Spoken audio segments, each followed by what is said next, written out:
தஞ்சை பெரிய கோயிலுக்குள்ளவே மியூசியம் இருக்கா? ரொம்பவே ஆச்சரியமாக இருக்குது இல்லைங்களா? அப்படி தான் எனக்கும் ரொம்பவே ஆச்சரியமாக இருந்தது.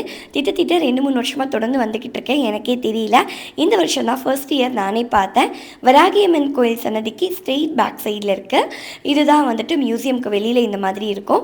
நீங்கள் உள்ளே போய் பார்க்கலாம். ராஜராஜ சோழர் வந்து அவர் எப்படி வந்து தஞ்சை பெரிய கோயிலை வந்து உருவாக்குனார், அதாவது கட்டமைப்பு பணி வந்து எப்படி உருவாக்கப்பட்டுச்சு, எப்படி பிளான் போட்டாங்க, தஞ்சாவூரில் இருக்கக்கூடிய தலையாட்டி பொம்மைக்கும் நம்மளோட தஞ்சை பெரிய கோயிலுக்கும் என்ன சம்பந்தம் அப்படிங்கிற விஷயத்தை எல்லாத்தையும் தெரிஞ்சுக்கலாம் வாங்க. இது வந்து அவங்க ஒய்ஃப்.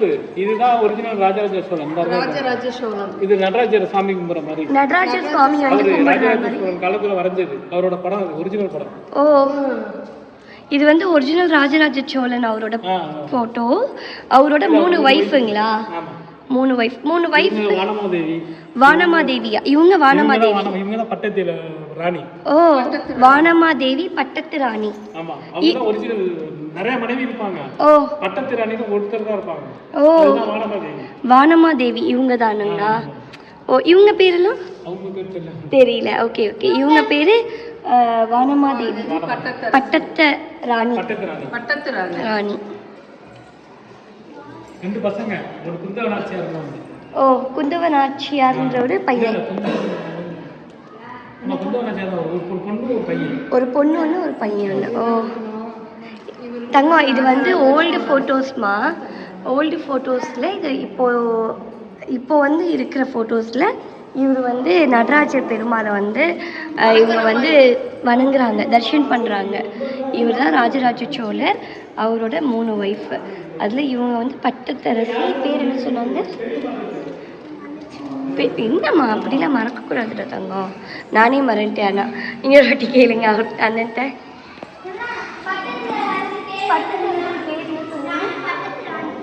ராணி, அவங்க பேர் என்ன சொன்னீங்க? வானமாதேவி. இவங்க தான் பட்டத்தரசி. ஓகே, சரிக்கோங்க, அப்படியே பார்க்கலாம். தஞ்சை பெரிய கோயிலுக்குள்ளவே இவ்வளோ ஒரு அழகான மியூசியம் இருக்கா அப்படின்னு தெரிஞ்சது எனக்கு ரொம்ப சந்தோஷமாக இருக்குங்க. அவ்வளோ ஒரு அழகாக இருக்குது இந்த மியூசியம்குள்ளே இருக்கக்கூடிய ஒரு விஷயமும். கிட்டத்தட்ட 2500 வருஷமாக இவ்வளோ முக்கியமான விஷயங்களில் இவ்வளோ சூப்பராக பாதுகாத்து வச்சுருக்காங்க அப்படின்றது நினைக்கும் போதே ரொம்பவே பிரமிப்பாக இருக்குது இல்லைங்களா? நம்ம கோயில் சுற்றி வரும்போதே ஒரு சிவம் லிங்கம் பின்னாடி இருக்கக்கூடிய பெயிண்டிங்ஸ் பார்க்க அவ்வளோ ஒரு அழகாக இருந்தது. இப்போ பார்த்தா மியூசியம்குள்ளே இருக்க பெயிண்டிங்ஸ் வந்து ஒரு பெயிண்டிங்கும் ஒரு விதமான சம்பவம், அதாவது அந்த காலத்தில் நடந்த ஒரு சில முக்கியமான விஷயங்களை நமக்கு புரிய வைக்கிற மாதிரி இருக்குது. இந்த பெயிண்டிங்ஸு, இங்கே இருக்கக்கூடிய இந்த அமைப்பு, அதாவது இந்த ஃபோட்டோஸ் எல்லாம் வந்து அசம்பிள் பண்ணி வச்சுருக்க இடமாகட்டும் ரொம்பவே வித்தியாசமாக நல்லா இருக்குங்க. அவ்வளோ ஒரு அழகாக இருக்குது. ராஜராஜ சோழரோட ஃபோட்டோஸ் வந்து ரொம்ப வருஷம் பழமையான ஃபோட்டோ அப்படின்னு சொல்லிட்டு இருக்காங்க. பாப்பா ரொம்ப அழகாக இருந்ததுன்னு சொல்லிட்டு இருந்தா. இப்போ நீங்கள் பார்த்துட்ருக்கவர் தான் கரூரார் சித்தரும் நம்மளோட ராஜராஜ சோழரும் இணைஞ்சிருக்கக்கூடிய ஃபோட்டோ. மேலே இருக்க ஃபோட்டோவில் என்ன சொல்ல வராங்கன்னு புரியல. ஆனால் கண்டிப்பாக இது எல்லாமே டீட்டெயில்டாக தெரிஞ்சுக்கணுங்க. நாங்கள் அடுத்தடுத்து இன்னொரு கோயிலுக்கெல்லாம் போனோம். அடுத்தது வந்து நாங்கள் புன்னைநல்லூர் மாரியம்மன் கோயில் போயிருந்தோம். அதுக்கப்புறம் சமயபுரம் மாரியம்மன் கோயில் போகணும். ஸோ அதனால் எங்களுக்கு டைம் கரெக்டாக இருந்தது. அதனால் அடுத்தடுத்து மூவ் ஆன் ஆகிட்டே இருந்தோம். ஆனால் இன்னொரு நாள் கண்டிப்பாக பொறுமையாக போய் ஒரு விஷயத்தையும் அங்கே இருக்கக்கூடிய கைடு மூலியமாக கேட்டு தெரிஞ்சுக்கணுன்னு ஆசையாக இருக்குங்க. அதே மாதிரி ராஜராஜ சோழரோட ஃபோட்டோ பாருங்கள். இங்கே பாருங்களேன், இந்த பல்லக்கில் ராஜாவையும் ராணியை தூக்கிட்டு போவாங்கன்னு நினைக்கிறேன். அது ஃபோட்டோஸில் வந்து எவ்வளோ அழகாக பெயிண்டிங்கில் கொண்டு வந்திருக்காங்க. ஒரு ஃபோட்டோவும் ஒரு விதமான கதையை நமக்கு சொல்ல வருது. என்ன கதை அப்படின்றது எனக்கு தெரியல. ஆனால் அந்த காலத்தில் நடந்த ஒரு நிகழ்வை வந்து நமக்கு புரியணும், நமக்கு தெரிஞ்சுக்கணும் அப்படின்றதுக்காக பெயிண்ட் மூலியமாக பண்ணியிருக்காங்க அப்படிங்கிறது புரியுது. இந்த பெயிண்டிங் எல்லாமே இவங்க வந்து நம்ம இப்போ யூஸ் பண்ணுற போஸ்டர் கலர் அந்த மாதிரி கலர்ஸ்லாம் எதுவுமே கிடையாது. நேச்சுரலாக அப்போது இருந்த பூக்கள், அதுக்கப்புறமா காய்கறிகள்லேருந்து வந்த பெயிண்ட்டு, அந்த சாறு, அதாவது காய்கறி சாறு, பூக்கள் சாறு, அதை வந்து இவங்க தொட்டு இந்த மாதிரி பெயிண்ட் பண்ணியிருக்காங்க. காக்காவோட இறகு, அதுக்கப்புறமா வந்துட்டு காக்கா இறகை விட மோஸ்ட்லி புறாவோட இறகு தான் யூஸ் பண்ணியிருப்பாங்கன்னு நான் நினைக்கிறேன். இந்த மாதிரி நேச்சுரலாக கிடைக்கிற பொருளை வச்சு இவ்வளோ அழகாக இவ்வளோ பிரம்மாண்டமாக இப்படி பெயிண்ட் பண்ண முடியுமா அப்படின்னு நினைக்கும் போதே ரொம்ப ஆச்சரியமாக இருந்தது. அது மட்டும் இல்லாமல் எவ்வளோ வருஷம் ஆகியும் ஒன்றுமே ஆகாமல் ஒரு பெயிண்ட்டும் ஒரு ஃபோட்டோவும் பாருங்களேன், அதில் உங்களோட முகம்லாம் பாருங்களேன் எவ்வளோ டீட்டெயில்டாக, அவங்க கண், ஐயோ ரொம்ப அழகாக இருந்ததுங்க நேரில் பார்க்கும்போது. அந்த ஃபோட்டோ வந்து சொல்லுவாங்க இல்லைங்களா, ஒரு பொருள் நம்ம பார்த்தோன்னா அந்த பொருள் வந்து நம்ம கூட பேசணுமா. ஃபார் எக்ஸாம்பிள் ஒரு சிலை வாங்க போகிறோம், இல்லை ஒரு சுவாமி ஃபோட்டோஸ் வாங்க போகிறோம் அப்படின்னா அந்த ஃபோட்டோஸ் நம்ம பார்க்கும்போதே அந்த ஃபோட்டோ வந்து நம்மக்கிட்ட பேசணுமா. அந்தளவுக்கு உயிரோட்டமாக இருக்கணும்னு சொல்லுவாங்க.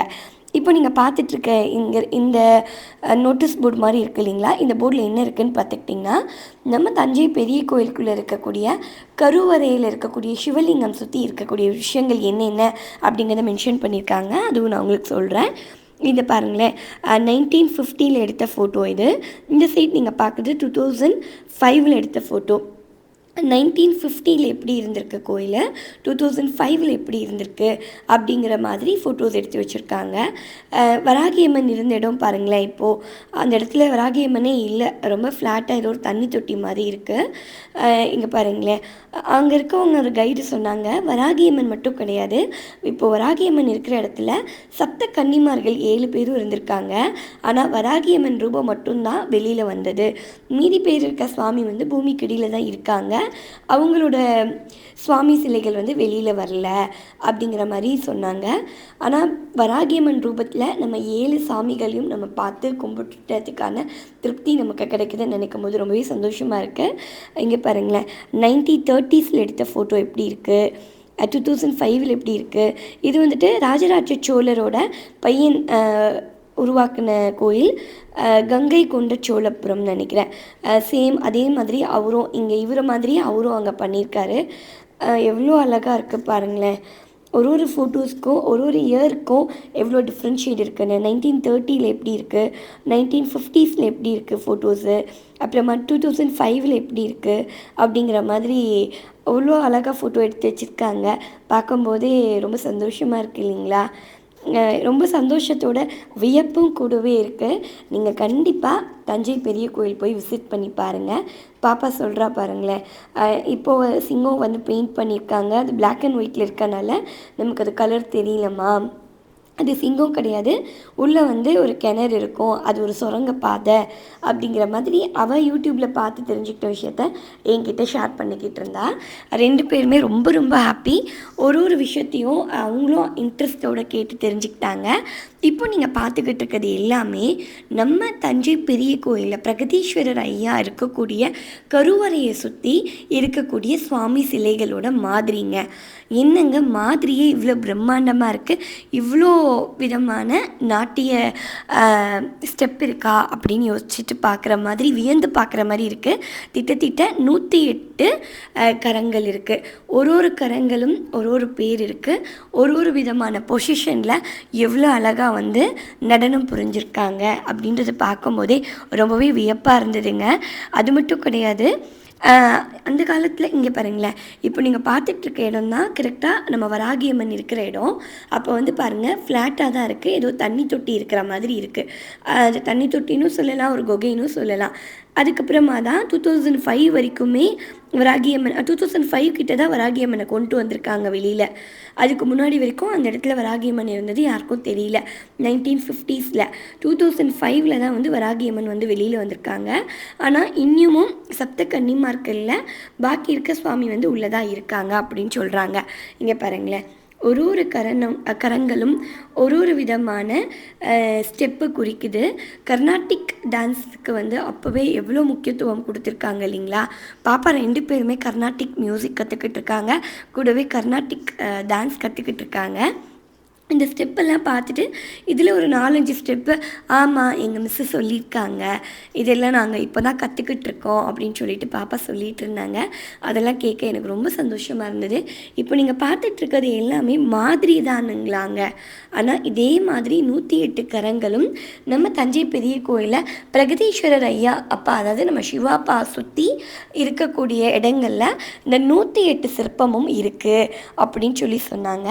இப்போ நீங்கள் பார்த்துக்கிட்டு இருக்கிறது இருக்கிறது எல்லாமே அங்கே இருக்கிற மாதிரி, அதாவது அங்கே இருக்கிற மாதிரியான மாதிரி சிற்பங்களை தான் நம்ம பார்த்துக்கிட்டு இருக்கோம். மாதிரியே ஒரு ஸ்டெப்பும் எவ்வளோ ஒரு அழகாக இருக்குது இல்லைங்களா?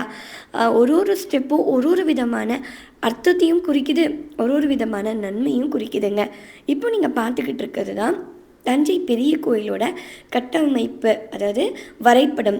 நம்ம தஞ்சை பெரிய கோயில் வந்து எப்படி வரைபடம், இந்த மாதிரி வரைபடம் வந்து போட்டது யார் அப்படின்னு பார்த்துக்கிட்டிங்கன்னா நம்ம கரூரார் சித்தரும் கூடவே நம்மளோட ராஜராஜ சோழரும் தான். இந்த மாதிரி பிளானில் தான் நம்மளோட தலையாட்டி பொம்மையும் கூடவே வந்துட்டு இந்த மாதிரி ராக்கெட்டு, அதுக்கப்புறமா தலையாட்டி பொம்மை, இது மாதிரிலாம் வந்து நமக்கு இப்போ புரிகிற மாதிரி ஒப்பிட்டு சொல்கிறாங்க. ஆனால் நம்ம ராக்கெட்டை இப்போ தான் பார்க்குறோம். இவங்க பாருங்கள், அப்போவே பார்த்துருக்காங்க, அப்போவே ராக்கெட் மாதிரி மாடலுக்கு இவங்க திங்க் பண்ணியிருக்காங்க அப்படின்றத நினைக்கும் போது எவ்வளோ ஒரு பிரமிப்பாகவும் இருக்குது, ஆச்சரியமாகவும் இருக்குது, எவ்வளோ ஒரு சந்தோஷமாகவும் இருக்குது இல்லைங்களா? முந்த காலத்தில் எவ்வளோ பேர் எவ்வளோ விஷயங்களை சாதிச்சிருக்காங்க. இப்போது நம்மெல்லாம் கொஞ்சம் பண்ணுற வேலைகள் எல்லாம் கம்மியாக இருக்குது, நம்மளும் நிறைய விஷயத்தை அச்சீவ் பண்ணணும் அப்படின்னு தோணுது இல்லைங்களா? பாருங்களேன், யானை ரூபத்தில் யானைகள், குதிரைகள் அப்படின்னு சொல்லிட்டு மிருகங்கள் கூட ரொம்பவே அழகாக நம்ம தஞ்சை பெரிய கோயில் உருவாக்குறதுக்காக இவ்வளோ தூரம் அவங்களோட அர்ப்பணிப்பை கொடுத்துருக்காங்க அப்படின்னு நினைக்கும் போது ரொம்பவே சந்தோஷமாக இருக்குது இல்லைங்களா? வரைபடம் பாருங்களேன், வரைபடம் பார்க்கும்போதே ரொம்பவே ஆச்சரியமாக இருந்தது. கூடவே வந்துட்டு யானை வந்து எப்படி உதவி பண்ணுச்சு, எப்படி அந்த கற்கள் எல்லாம் மேலே கொண்டுட்டு போனாங்க அப்படிங்கிற விஷயத்தையும் அழகாக அந்த வரைபடத்தில் கொண்டு வந்திருந்தாங்க. ஒரு இடத்துல என்ன மாதிரியான இடங்கள் வந்து எப்படி அமைச்சிருக்காங்க அப்படிங்கிற விஷயத்தையும் இந்த வரைபடத்தில் கொண்டு வந்திருக்காங்க. பார்க்கவே அழகாக பிரமிப்பாகவும், என்ன சொல்கிறதுங்க, எனக்கு வார்த்தையே இல்லைங்க. நான் அவ்வளோ பிரமிச்சு போய் அவ்வளோ சந்தோஷத்தோடு பார்த்த விஷயங்கள் தான் இந்த மியூசியம்குள்ளே. கோவிலே எனக்கு ரொம்ப பிடிக்கும். எப்போவுமே திங்கட்கிழமை வந்து சிவாப்பாவை தரிசனம் பண்ணுறதுக்கு நான் ரொம்ப பிரியப்படுவேன். பெருமாள் கோயிலுக்கு போகிறது ரொம்ப பிரியப்படுவேன். நியூ இயர் அன்றைக்கி வந்தது ரொம்ப ரொம்ப ஹாப்பி. வந்த அன்றைக்கி இவ்வளோ பிரம்மாண்டமான விஷயங்கள், அப்புறம் இந்த மயில் ஆகட்டும், பெண்கள் எவ்வளோ அழகாக அவங்களோட கண், முடி, மூக்கு, காதுன்னு எவ்வளோ அழகாக பெயிண்ட் பண்ணியிருக்காங்க. கண்டிப்பாக நீங்கள் எல்லாருமே போய் தஞ்சை பெரிய கோயில் இருக்கக்கூடிய பிரகதீஸ்வரர் ஐயாவையும் வணங்கிட்டு வாங்க. கூடவே நம்ம கரூராரும் ராஜராஜ சோழரையும் பார்த்துட்டு வாங்க. நம்ம கரூராரையும் ராஜராஜ சோழரையும் நான் பார்த்தது நினச்சிட்டு ரொம்ப சந்தோஷப்பட்டேங்க. ஒரு முக்கியமான பூஜைக்கு கரூரார் சித்தர் வந்து வரணும் அப்படின்னு சொல்லிட்டு ரொம்ப பிரியப்பட்டாராம் நம்ம சிவாப்பா. எல்லோரும் வந்திருந்தாங்களா, எல்லா வேலைப்பாடுகளும் கரெக்டாக இருந்தது. எங்கே நம்ம கரூராரை காணோம், கரூரார் இல்லாதது சிவாப்பாவுக்கு ஒரு வருத்தமாக இருக்குது அப்படிங்கிற ஒரு விஷயத்தை தெரிஞ்சுக்கிட்டு, எங்கே கரூரார் வரல, அவருக்கு தகவல் சொல்லலையா அப்படின்னு கேட்க, இல்லை சொல்லியிருக்கோம், ஆனால் அவர் வர நேரமாகும் அப்படின்ற மாதிரி, தூரத்துலேருந்து வர நேரமாகும் அப்படின்னு சொன்னோடனே கரூராருக்கு தகவல் எப்படியோ பாஸ் பண்ணியிருக்காங்க.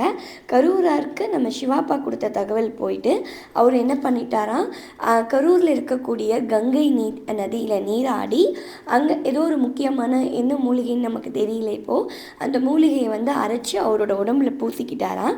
பூசிட்ட ஒரு 10 நிமிஷத்தில் நம்ம தஞ்சை பெரிய கோயிலில் அவர் தத்ரூபமாக காட்சி தந்தார் அப்படின்னு சொல்கிறாங்க. அது எந்தளவுக்கு உண்மை அப்படின்றது தெரியல. ஆனால் ஒரு சில விஷயத்த உண்மையா பொய்யா அப்படின்னு நம்ம ரொம்ப டீப்பாக யோசிக்கிறத விட அந்த விஷயத்தை வந்து நம்ம ஃபீல் பண்ணி புரிஞ்சுக்கணுங்க. அப்படி உண்மையிலே நடந்துருக்கு அப்படின்றபோது எவ்வளோ நல்ல விஷயம், எவ்வளோ ஒரு பெரிய விஷயம் இல்லைங்களா? ஸோ அந்த மாதிரி நம்ம ஹாப்பியாக தான் அதை திங்க் பண்ணிக்கணும்.